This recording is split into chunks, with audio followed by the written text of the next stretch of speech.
anyway. Okay. Episode 45. All right. I don't know why the blue is different than the green. It's not quite as blunting. covering. It also doesn't give us a green tint, which may be a good thing. Or the right color. Yeah. All right. So this is a redo. This is redo. This is. That's no fair. You know all the questions. I do Except know, for but one. Did you change your question? I switched one out. No, I have a new question from a client. Okay. Okay. Well, cool. That'll be good. All right. I'll answer them differently. I suspect. Nobody will know. They didn't see the first one, so it doesn't matter. All right. Hi, everybody. This is Streamers at Thrive Fitness, and we're back with episode 45, redo, with a question and answer session with Jerry. Yeah. How are you this morning? Pretty well. So we recorded this one last Thursday, and the file was not cooperative for some reason, and then I had to go out of town right after that, we recorded it on Wednesday. Wednesday? Yeah, something like that. Yeah, because I left on Thursday. Oh, yeah. So, anyway, last week was the first week that we missed. Thrive TV? There was no Thrive TV at all. Oh. First time all year. Because I think I started it in January. Yeah. That's So, a pretty good run. That was pretty good. And that was out of your control, so it wasn't like you didn't do it. Yeah. It just didn't cooperate. It didn't cooperate. So, anyway, we're back with questions from clients and friends. And I think we started out, what did you eat for dinner last night? The same thing I probably eat every night. Oh, wait a minute. Let me guess. Go ahead. A sweet potato. Yeah. A big chicken breast stuck on a fork. No, last night I just ate it with my fingers. I didn't need a fork. Okay. And it was two small ones, not one big one. Oh, okay. Shoot. Yeah. So that's what you had? Yeah. I had carrot too. Oh, you did? Yeah. Oh, you had fresh carrots. No, Oh, yeah. No, not rubbery cooked. ones? Oh, yeah. No, they weren't 3 weeks old or whatever. Yeah. Oh, But good. so last night, I had a phone call from somebody after I had I am out of butter, out of grass-fed butter, so I've been putting coconut oil on my sweet potatoes, which actually gives it a really good taste. I bet. So after I had done that, I got a phone call, and I was on the phone for like half an hour or so it cooled down a lot. And I started eating it, and I told Kate, I'm like, this might be better cool. Probably. Yeah. I think it probably has more flavor. Yeah, it had like a sweet candy taste. I don't really know how to explain it, but nice. it's good. Nice. Anyway, so yeah, that's what I had. Do you rub the outside? Well, no. No, I do. You no, don't. I stick it in the microwave. I think that rubbing the outside of a sweet potato with coconut oil and When you cook it in the oven. when you bake it in the oven and then sprinkling that kosher salt on top. Yeah, that's delicious. There is nothing comparable to that. Really. What'd you have for dinner? Let me think now. Oh. Beef and peppers? Oh. Yeah, how did you know? Exactly. I'm trying to think. What did I eat when I went home? Yes, I had beef and peppers, and I ate... This is bad. Why? That we know. Go ahead. Beef and peppers, and then I had an apple. Oh, nice. Yeah. I worked out last night. Yeah, because I worked out last night. So I needed a carb, and I didn't have any other, I ate all my raspberries on Monday night. So I had apples, and it was really good. They was really good apple. So that's what I put my branch chains and my creatine in water. Yeah. And that's what I drank. Nice. Makes it. Well done. Yeah. You got a little funky tasting, but it's all right. You get through it. Yeah, you know what you have to do. But yeah, that's weird that you knew I had beef and peppers. All right, our first question is there a time during the day that is more beneficial to working out, and should you be consistent with that time of day? Sure. So, Hillary, thanks for the question. I only know that because it's written on previous notes over here. But thanks for the question. It's a great question because a lot of people worry about what time of day they work out and also being consistent. So being consistent is important in my opinion, mostly because of keeping a routine and keeping things consistent, keeping things in line. You go to work, or you run the kids around to sports, or drop them off, or whatever you're doing on a regular basis, Monday through Friday. And then whenever you can be consistent with your workout, place it beforehand, afterhand, in the middle of the day, whenever it is, it just makes your life easier. So that's the important thing, is making it consistent so that it's easy, okay? Making it a habit and making it part of your routine. As far as in the morning, in the afternoon, at night, it depends on what kind of person you are. And then also your body, for the most part, is going to adapt to whatever you do. Some people are morning people. Some people are evening people. So that plays a little bit of a role in it. Like I said before, your body will still adapt to whatever it is. So even if you're not really a morning person, but that's the best time for you to do it, your body will figure it out and it'll adapt to it. You're not, I don't want to say you're not.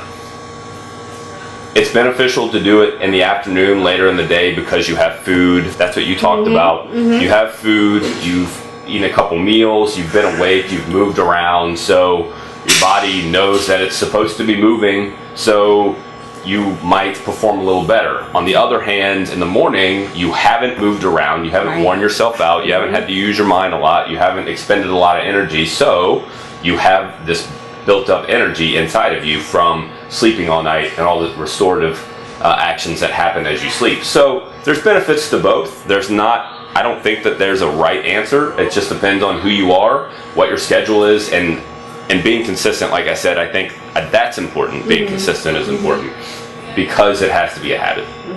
So do you think that, let's throw this in there too, because this came to mind as you're talking. What about, so we talk about nutrient timing with your carbohydrates. So someone who works out in the morning, do you think it's best that they eat their carbs right after their workout, or still save them for later in the day? I would say that depends on your goal.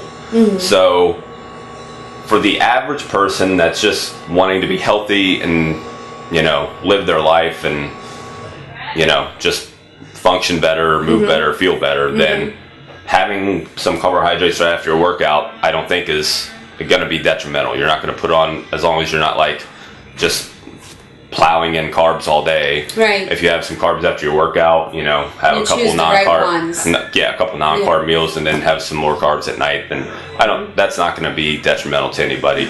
If your goal is to lose weight, then you might still want to hold off on them. Yeah. Have some quality protein, whether that's eggs or beef or chicken or a protein shake, whatever it is. Have some quality protein right afterwards. Mix some veggies in with it somehow. Some healthy fats, and then save the carbs for later in the day. Right. If that's your goal, is to lose weight, then just continue to save them. In the same instance, having carbs. If your goal is to lose weight, having some carbs after your workout, it's not gonna kill you. It depends on how much you have to, it just depends on things, but it would be for maximal effectiveness. Hold off on it. Yeah. I think because of, we talked about how your fat cells are sensitive to insulin in the morning, and they're not as sensitive in the evening, so they're not as likely to pull in the glucose and store it. Yeah. So that would be, in my eyes, that would be if you still want to, if you're looking to lose weight, I would still put them out to the evening. Yeah. And not on a day that you worked out. So good advice.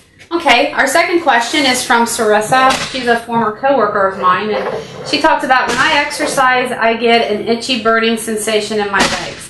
Usually it's if I walk, run, or do the treadmill. It's so bad it makes me stop and I want to scratch like crazy. So this is the one, as we're sitting there talking just a second ago, I was trying to remember this question, and this is the one that I couldn't remember because I knew there was a tricky question in here somewhere. And this one is a little tricky. And so here's the thing with itchy.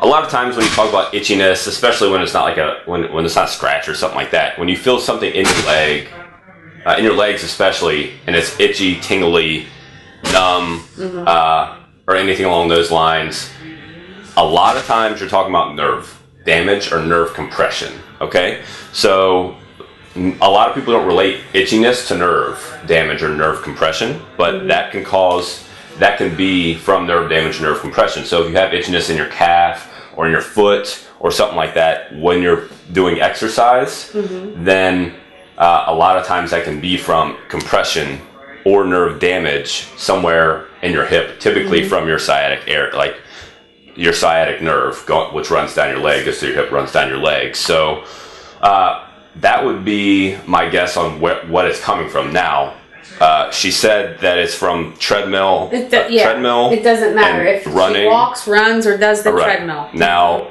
we talked last time, it doesn't have anything to do with resistance training, squatting, or anything like that. It's when she's moving, right? So, also making sure that you're walking or running or whatever it is correctly. And what I mean by that is a lot of people don't use their arms enough. They don't have enough arm action when they run. So it's important to have arm action when you run. So, or walk.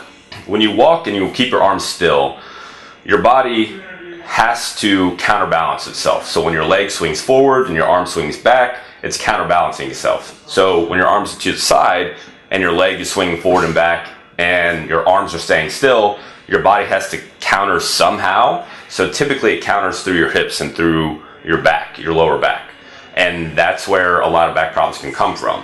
So if you don't move your arms enough when you walk, especially when you're walking on purpose, like, fast-paced walking or whatever you're doing, or if you're running on purpose, which anytime you run, I guess, is on purpose.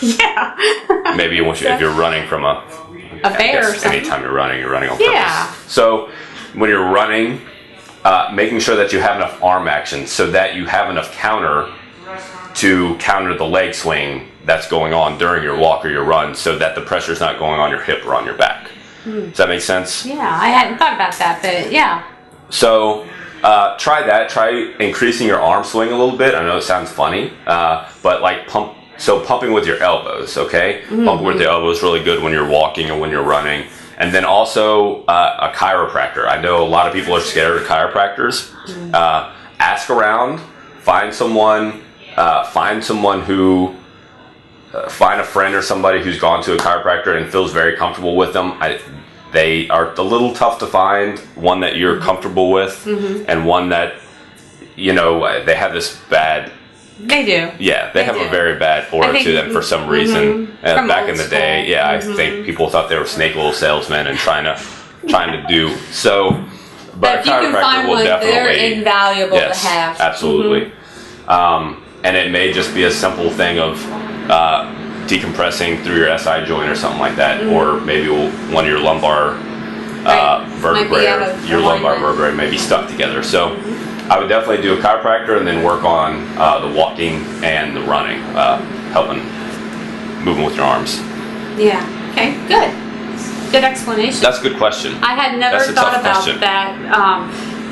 Where I go to work every morning over at the hospital, and there's this little, she has to be in her 70s. She's a little lady, and she is out every day walking, and she walks with, big arms, and she is walking fast, and she's walking with purpose. Man, I'm just like, go get it. It's 6 o'clock in the morning, and she's out there doing that. It's amazing. But she does use her arms. They're like, really swinging them hard. And I always thought that was to increase your heart rate and kind of give you more of a...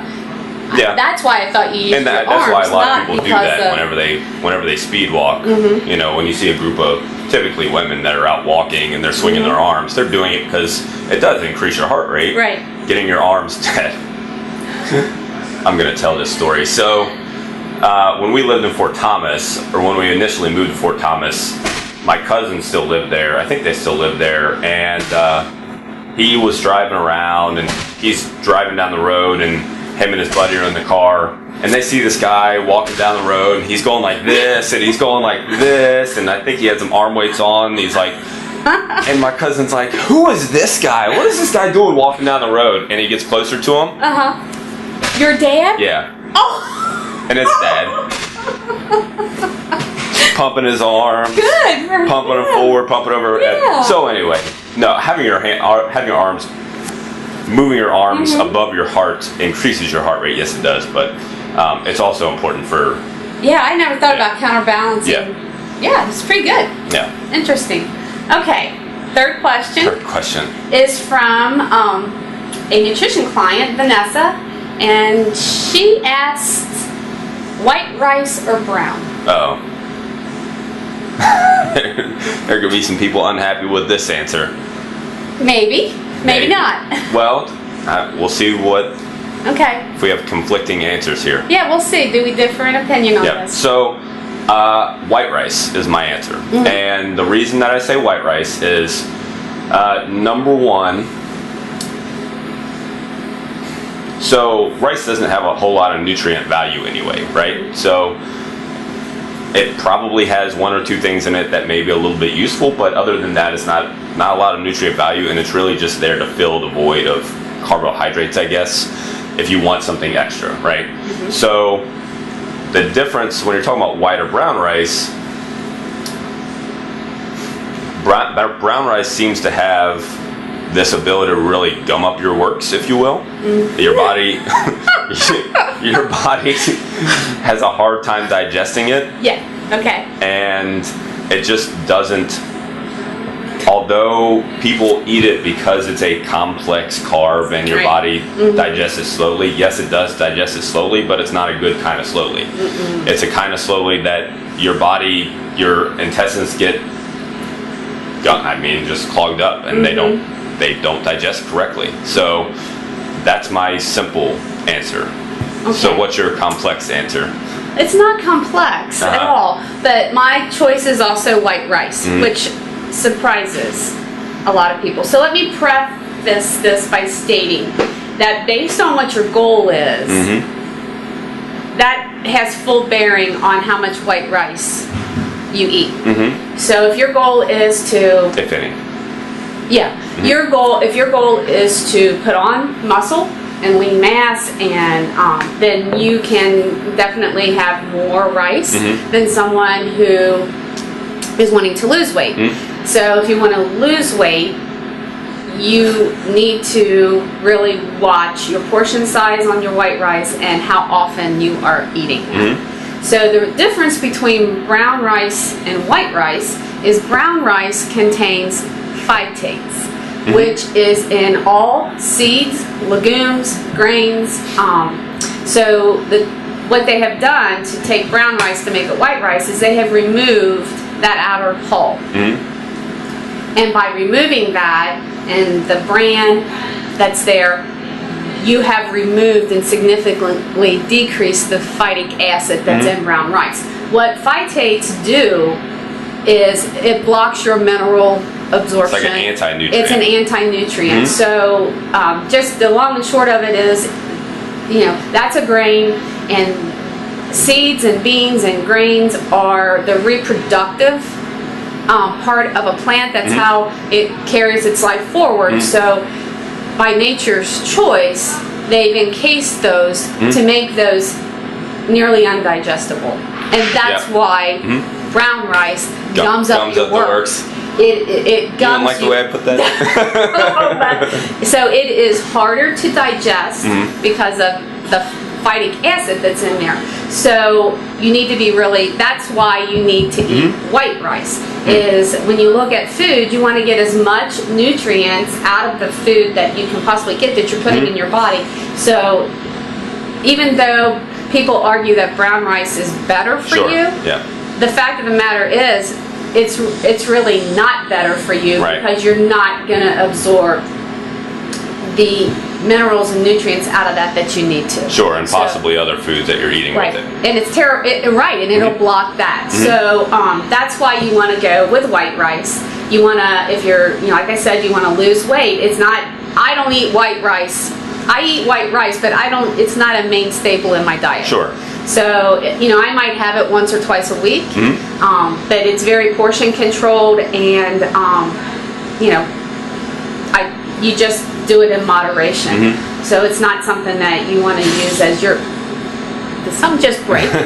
No, I think that's a cable machine. That you don't want to make a staple in your diet every single day. You're better off to use a sweet potato or something along those lines. So it's a big controversial thing out there, brown rice or white rice. So people think you're nuts when you say no, go with, because they've been trained that way. Yep. You know, white bread's worse than wheat bread, so white rice has to be worse than brown rice. But it's not. It's not, because of the phytic acid that's in there. That's interesting.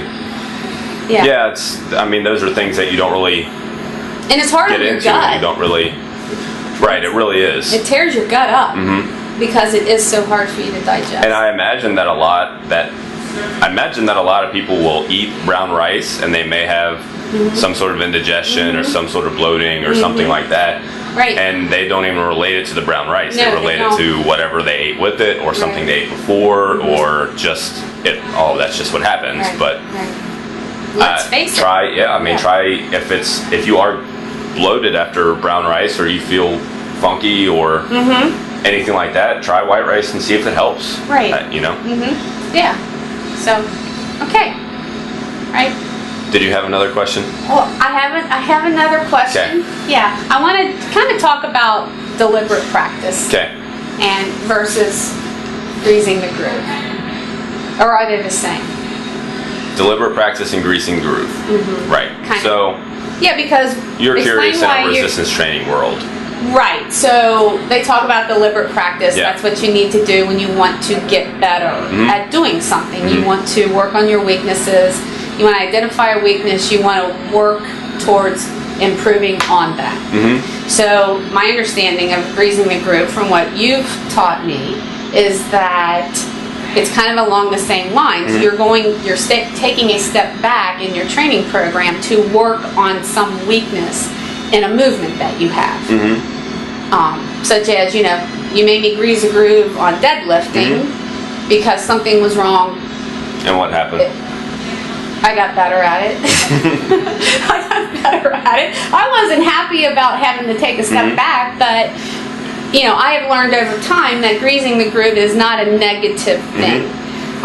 So deliberate practice, when I read about it, sounded like a really cool thing to do to improve. So, and I just in my head put the two together and thought, are they the same, and is that what we do in resistance training? Because they talk about running with deliberate practice or swimming with deliberate practice to try to improve your time and whatnot.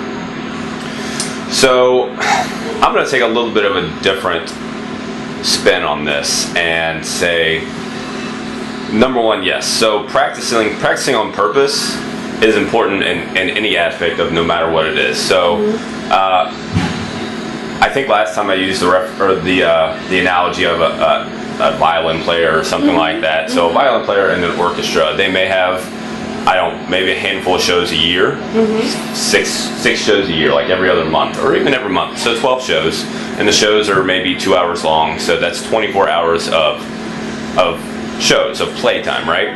Of actual performance time, right? So 24 hours of performance time a year, right? Do you think that they just had 24 hours of practice time for that 24 hours of performance time? No, so they had to have probably 10 times that, right? Probably at least 8 to 10 times the amount of practice time to be able to have the performance time, be comfortable with the performance time, right? So you do deliberate practice with whatever it is. So we're talking about resistance training. Whenever you're talking about resistance training and deliberate practice or greasing the groove, then you're talking about becoming more efficient at something. Now, in my mind, it's not about becoming efficient at a weakness per se. You're just becoming efficient at the movement. Okay, so here's the difference. I don't believe that you practice weaknesses, because weakness,